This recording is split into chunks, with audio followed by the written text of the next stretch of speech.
Good morning students. આજે આપણે સમ અભિસારી દ્રાવણો એના વિશે ભણવાના છીએ. લાસ્ટ લેક્ચરમાં આપણે ભણ્યા હતા અભિસરણ દબાણ અને અભિસરણની ઘટના. એનું સૂત્ર પણ તારવ્યું હતું, પાઈવી ઇઝ ઇક્વલ ટુ એનઆરટી, અને એના રિલેટેડ એક પ્રોબ્લેમ પણ આપણે સોલ્વ કર્યો હતો. એમાં થોડી થિયરી બાકી હતી જેને આપણે આજે કવર કરવાના છીએ, અને એ થિયરી કઈ તો સમ અભિસારી દ્રાવણો. અમુક શબ્દો કેમેસ્ટ્રીમાં શબ્દ પરથી જ સમજાઈ જાય છે. જેમ કે સમ એટલે શું તો કે સમાન, સમ એટલે સમાન. અભિસારી તો વર્ડ પરથી થોડો બહુ આઈડિયા આવે છે કે જેમના અભિસરણ દબાણ સમાન હશે ને એમને આપણે સમઅભિસારી દ્રાવણો કહીશું. તો કોને સમઅભિસારી દ્રાવણો કહેવાય? કે જે બે દ્રાવણોના અભિસરણ દબાણ સમાન હોય. તો જે બે દ્રાવણોના, અથવા બે શબ્દ નહીં પણ જે દ્રાવણોના અભિસરણ દબાણ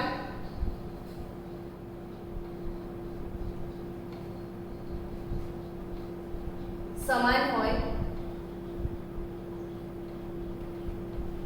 તેમને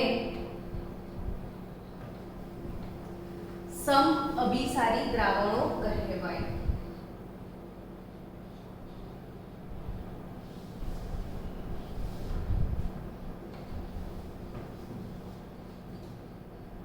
ને સમ અભિસારી માટે શબ્દ છે આઇસોટોનિક, અથવા એને સમદાબી. દબાણ સમાન છે ને તો સમદાબી દ્રાવણો આવું પણ કહેવાય.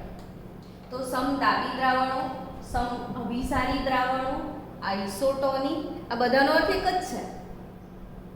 હવે આપણે અભિસરણ દબાણનું સૂત્ર તાર્યું હતું જો કે પાઈ ઇઝ ઇક્વલ ટુ સીઆરટી. આના આધારે એવું તમે કરી શકો છો કે પાઈ ચલે છે સી, મતલબ કે અભિસરણ દબાણ એ તેની મોલર સાંદ્રતાના સમપ્રમાણમાં હોય છે. તો કે કયા દ્રાવણોના અભિસરણ દબાણ સમાન હશે? તો જેમની સાંદ્રતા સમાન હશે. હવે આપણે એક એક્ઝામ્પલ લઈએ. સપોઝ તમારી પાસે છે 0.1 મોલર H2SO4 અને 0.3 મોલર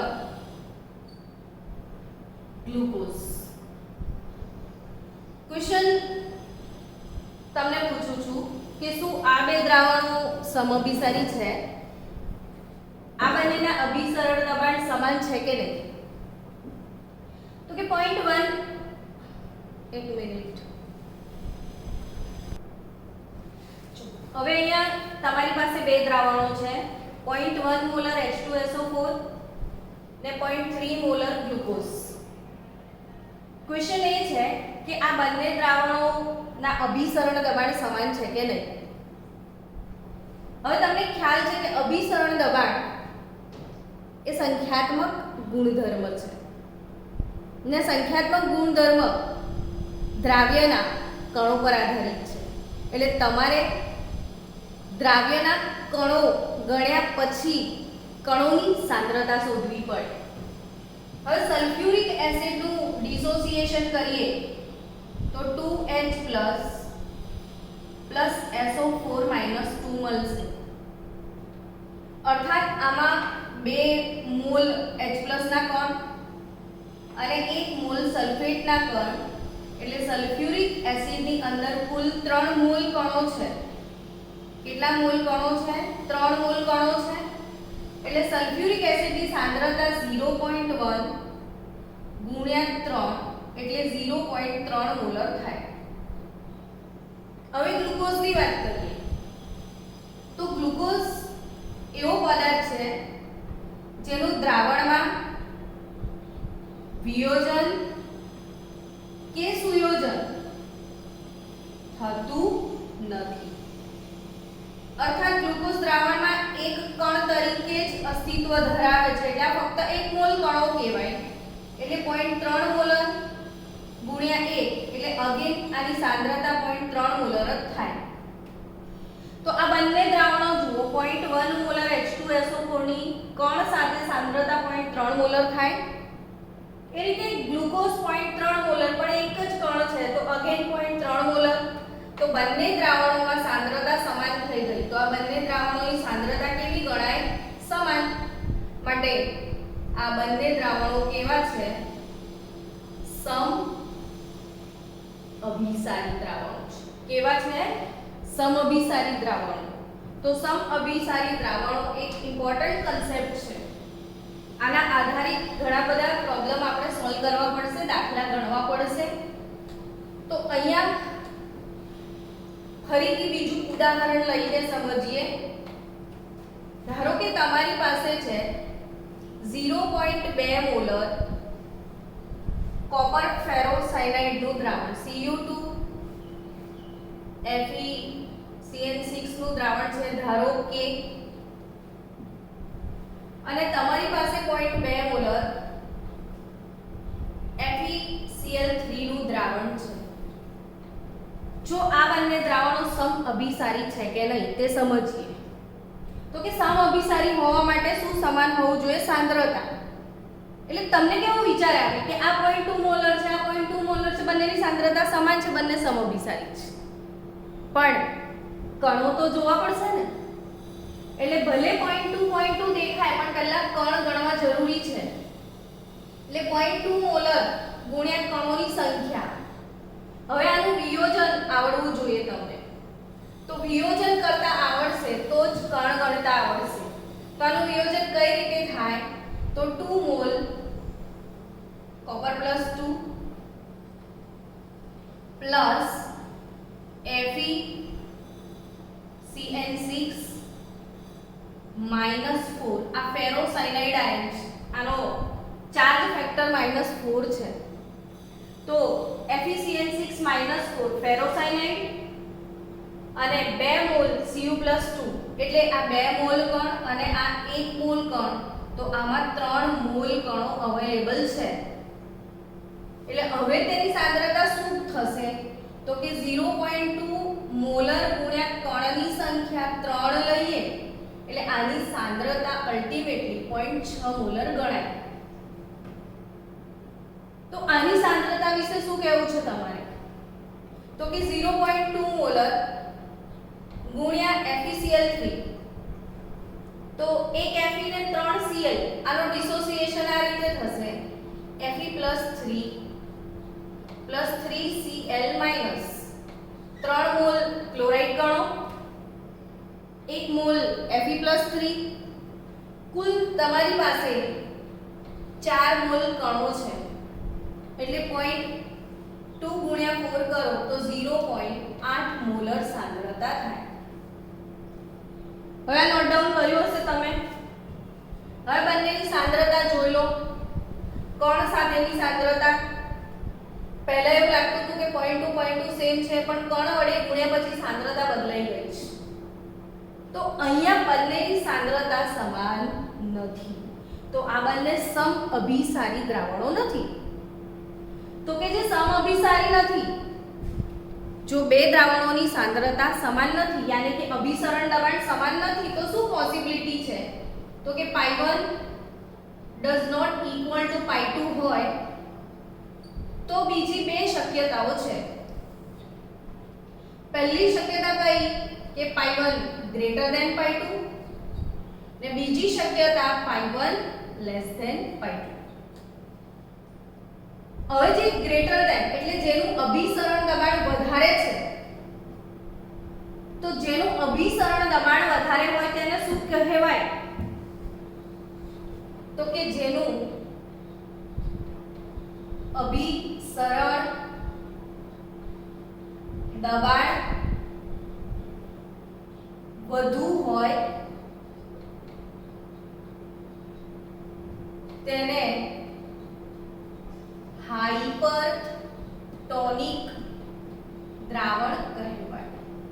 જો બંનેના અભિસરણ દબાણ સમાન છે તો એ સમઅભિસારી છે, પણ જો અભિસરણ દબાણ સમાન નથી તો એ વિષમ અભિસારી કહેવાય.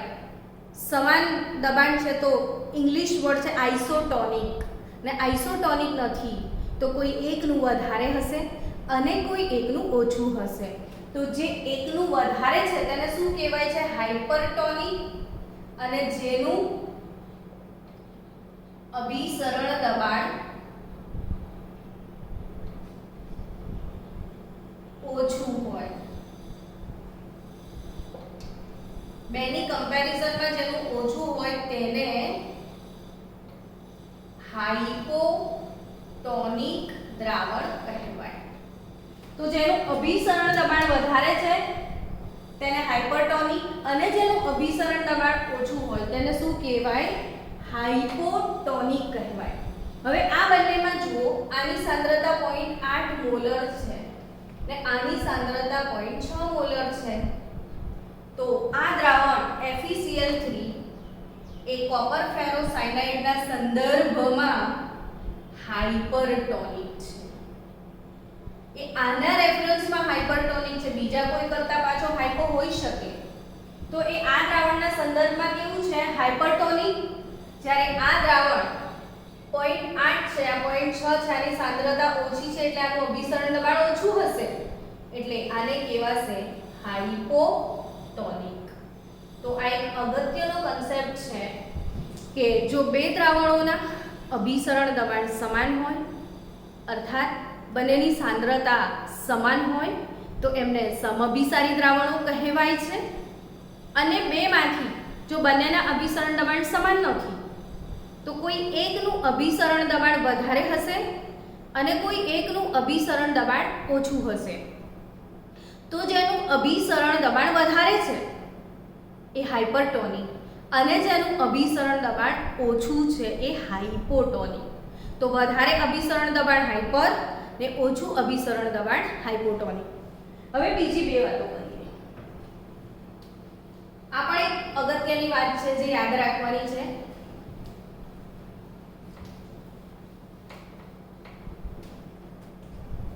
તમારા રુધિરમાં જે રક્તકણ છે એ રક્તકણની અંદર જે પ્રવાહી છે, રક્તકણનું પ્રવાહી જે છે એ પ્રવાહી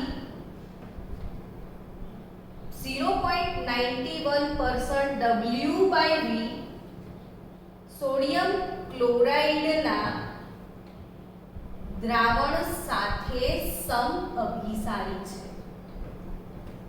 રક્તકણની અંદર જે પ્રવાહી રહેલું છે એ 0.91% W/V NaCl ના દ્રાવણ સાથે કેવું છે બાળકો? સમઅભિસારી છે. અર્થાત કે રક્તકણની અંદર જે પ્રવાહી છે અને 0.91% W/V NaCl છે, આ બંનેના અભિસરણ દબાણ સમાન છે.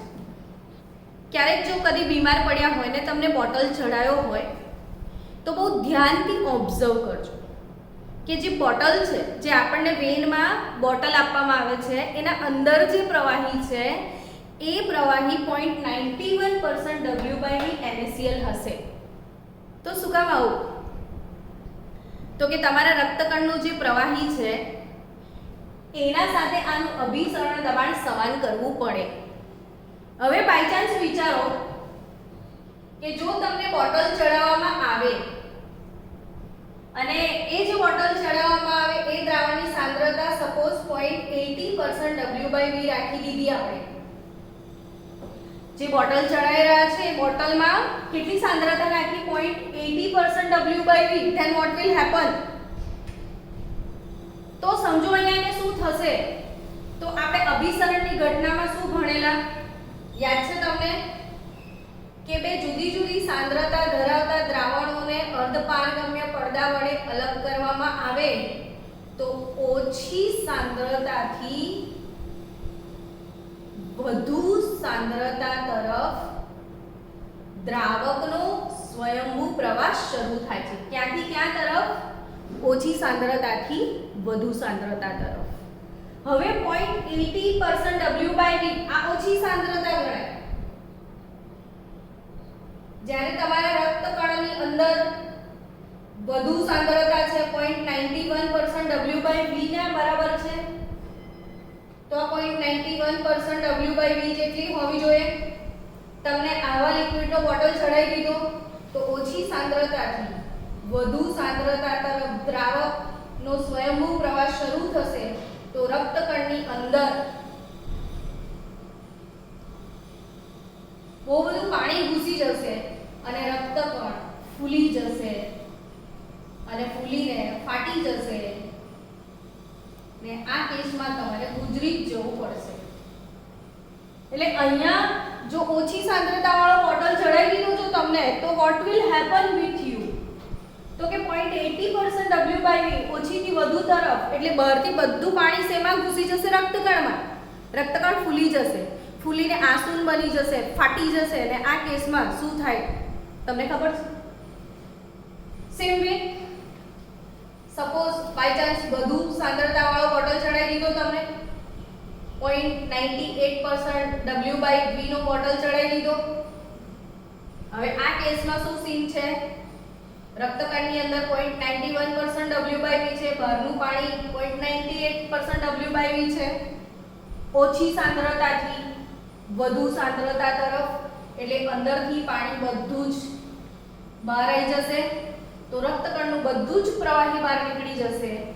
આ સંજોગોમાં રક્તકણ સંકોચાઈ જાય, સિકુડાઈ જશે, ચીમડાઈ જશે અને આ સંજોગોમાં પણ આપણે તો ગુજરી જ જવું પડશે. એટલે આ બંને કેસમાં આપણને પ્રોબ્લેમ થાય અભિસરણની ઘટનાના કારણે. તો અહીંયા સમઅભિસારી આપણે એક અગત્યની વાત છે, યાદ રાખજો MCQ માટે, કે રક્તકણની અંદર જે પ્રવાહી છે એ 0.91% W/V NaCl ના દ્રાવણ સાથે સમઅભિસારી છે. તો આ સમઅભિસારી દ્રાવણોની વાત કરેલી છે. અને આ પણ એક અગત્યની વાત છે, આજે તમે ભણ્યા હાઇપરટોનિક દ્રાવણ કોને કહેવાય, હાઇપોટોનિક દ્રાવણ કોને કહેવાય. તો હવે આપણે એક પ્રોબ્લેમ સોલ્વ કરવા તરફ જઈએ. એક બે દાખલા ગણીશું.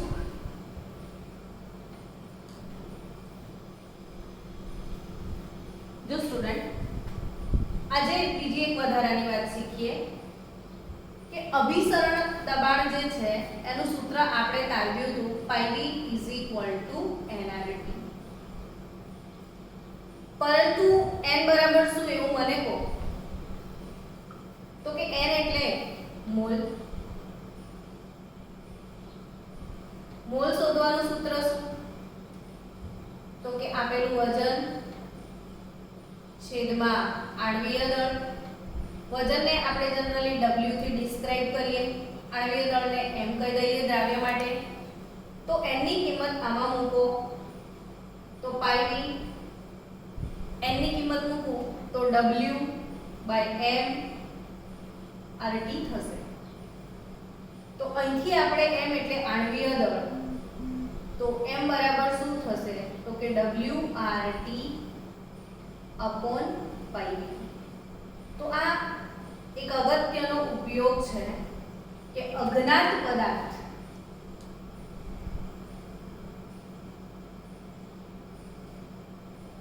નું આણ્વીય દળ અભિસરણ દબાણ વડે શોધી શકાય.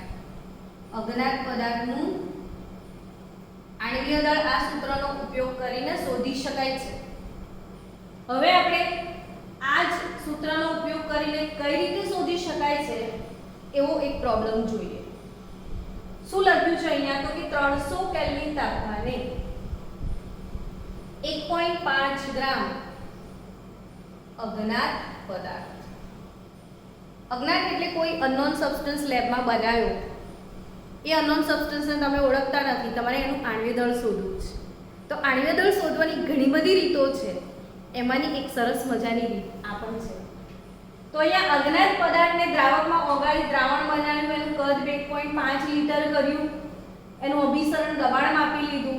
તો જે આપ્યું છે પહેલા લખીએ કે કઈ કઈ ઇન્ફોર્મેશન છે તમારી પાસે. તો કે પહેલી લાઈનમાં ટેમ્પરેચર આપ્યું છે, નિરપેક્ષ તાપમાન કેપિટલ T જેને કહીએ છીએ, એ 300 કેલ્વિન થશે.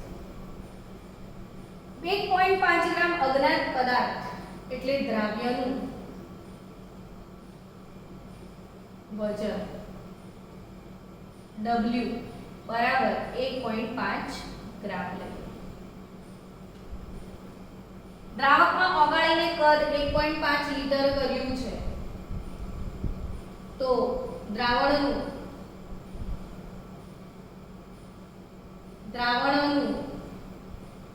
કદ જેને V કહેતા હોય છે વોલ્યુમ તો એ 1.5 લીટર છે. 1.5 ગ્રામ અજ્ઞાત પદાર્થને ઓગાળીને 1.5 લીટર દ્રાવણનું કદ બનાવ્યું છે.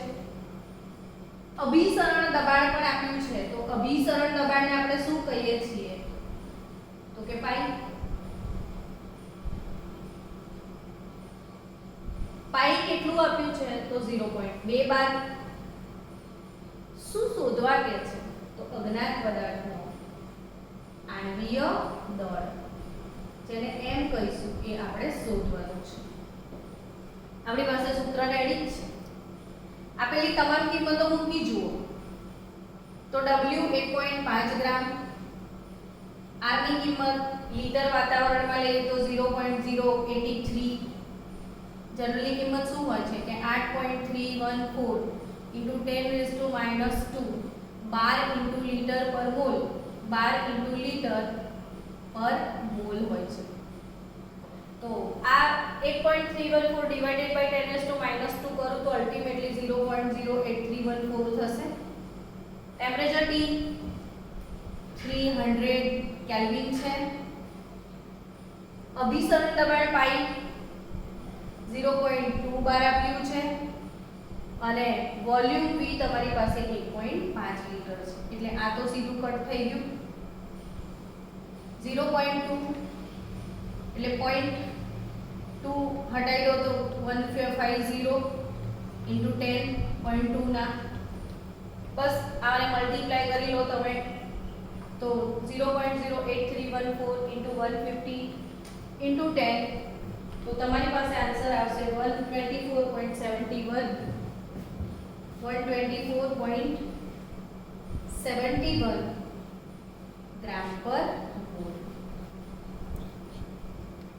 તો આ થયું અભિસરણ દબાણનો ઉપયોગ કરીને અજ્ઞાત પદાર્થનો આણ્વીય દળ કઈ રીતે શોધી શકાય. હવે આપણે કાલે નેક્સ્ટ ટોપિકમાં જવાના છીએ અસામાન્ય. સેકન્ડ પ્રોબ્લેમ 298 કેલ્વિન તાપમાને 2 લીટર જલીય દ્રાવણમાં કેટલા ગ્રામ ગ્લુકોઝ ઓગાળવાથી દ્રાવણનું અભિસરણ દબાણ 0.5 બાર થાય. Again very simple question. પહેલા આપણે આવા સિમ્પલ ક્વેશ્ચન સોલ્વ કરીશું. ધેન આફ્ટર આખું ચેપ્ટર જે ખતમ થાય એના લાસ્ટ લેક્ચરમાં આપણે એનસીઈઆરટી ટેક્સ્ટ બુકની પૂરી એક્સરસાઇઝ સોલ્વ કરવાના છીએ. એટલે એક્સરસાઇઝ સોલ્વ કરવાનું તમે સ્ટાર્ટ કરી દેજો. તો 298 કેલ્વિન તાપમાને શું આપ્યું છે પહેલી લાઈનમાં તમારી પાસે છે તાપમાન T 298 કેલ્વિન. 2 લીટર જલીય દ્રાવણ તો દ્રાવણનું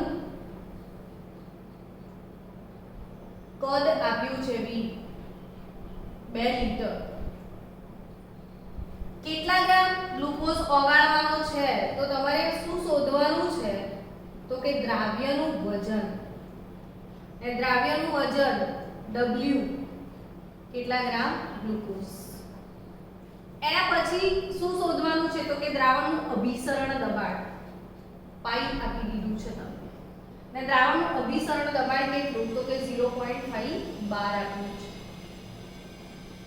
શું શોધવાનું છે તો કે દ્રાવ્યનું વજન. ગ્લુકોઝ આપ્યો છે તો એનો આણ્વીય દળ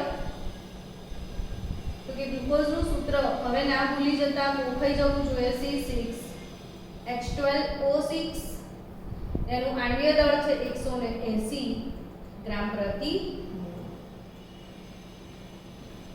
તો હવે અભિસરણ દબાણ પાઈ એટલે WRT/mv આપણે વેલ્યુ ઇનપુટ કરીએ. શું જોઈએ છે આ વખતે? આપણે W જોઈએ છે, તો પાઈ into m into v over RT થશે. તો પાઈ 0.5 બાર છે. આણ્વીય દળ m 180 ગ્રામ પર મોલ છે. દ્રાવણનું કદ v 2 લિટર છે ને r વાયુ અચળાંક 0.08314 અને ટેમ્પરેચર 298 કેલ્વિન. તો દ્રાવ્યનું વજન કેટલા ગ્રામ તમને મળે છે? તો 7.265 ગ્રામ. આ કેલ્ક્યુલેટર પોઈન્ટ ઓફ વ્યૂ તમે કેલ્ક્યુલેટ કરી શકો છો. તો આ જે છે 7.265 ગ્રામ. તો આ 298 કેલ્વિન તાપમાને, મતલબ આ ટાઈપના સિમ્પલ સમ પહેલા સોલ્વ કરો એટલે ટફ લેવલ તરફ આપણે ધીરે ધીરે જઈએ.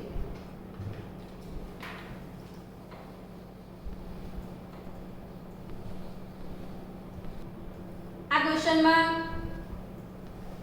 પહેલા તો કયું ફોર્મ્યુલા અપ્લાય કરું, કેમ કે કોઈ પણ ક્વેશ્ચન હોય તો ફોર્મ્યુલા કયું અપ્લાય કરવું એ સમજવું બહુ જરૂરી છે. તો જે આપ્યું છે એ લખો એટલે ઓટોમેટિક ખ્યાલ આવશે કે 10 ગ્રામ અબાષ્પશીલ અજ્ઞાત પદાર્થ એટલે તમારી જોડે દ્રાવ્યનું વજન આપ્યું છે ને દ્રાવ્યના વજનને આપણે હંમેશા W2 કહેતા આયા છીએ.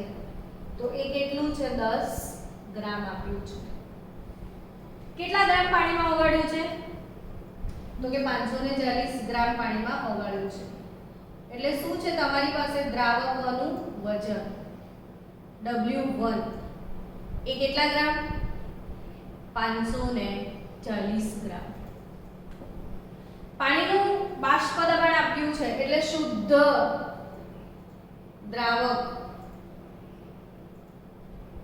નું બાષ્પ દબાણ.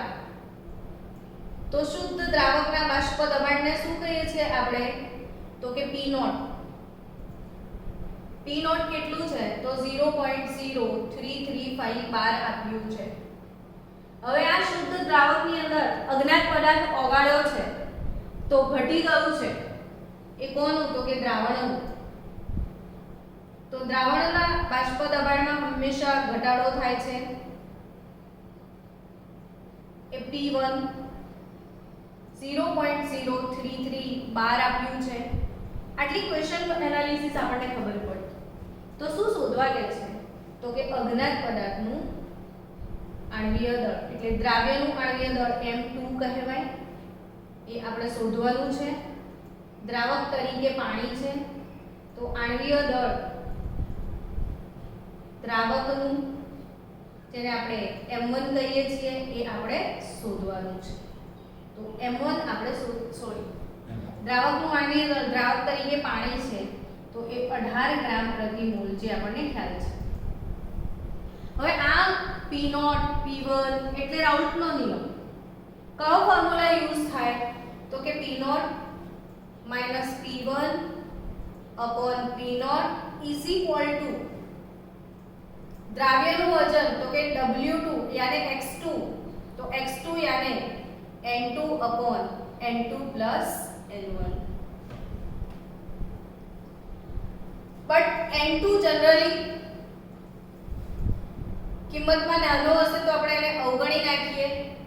તો P0 P1 P0 જો આને અવગણું તો N2 N1 જનરલી લખી દઉં ને P0 P1 P0 તો આના જે મોલ અંશ છે એ W2 M2 આના મોલ માટે W1 M1. બસ હવે વેલ્યુ ઇનપુટ કરો એટલે આન્સર તો 0.0335 -0.33 0.33 is equal to W2 10 gram, M1 18, M2 એ શોધવાનું છે અને W1 એ તમારી પાસે 540 40 ગ્રામ છે.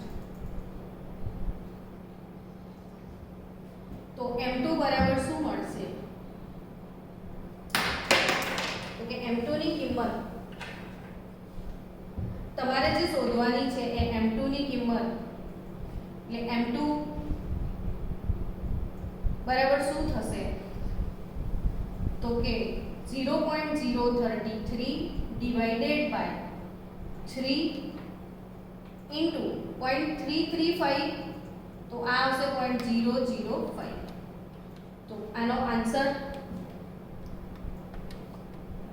એ કેલ્ક્યુલેટરથી તમે કરી લો યા તો ડાયરેક્ટ 3 11 11 ડિવાઇડેડ બાય 5 તો આન્સર ઇઝ 0.033 ડિવાઇડેડ બાય 3 કરો. હા 0.033 divided by 3 divided by this એટલે સીધો આન્સર મળી જશે તમને. યા તો તમારે ડાયરેક્ટ કેલ્ક્યુલેશન કરવી છે તો 33,003 આ 5 ના બી 1000 ઉપર મૂકી દો તો આ કટ થઈ જશે 11 ડિવાઇડેડ બાય 5 તો અલ્ટિમેટ આન્સર 11 બાય 5 તો નહીં જ આવે.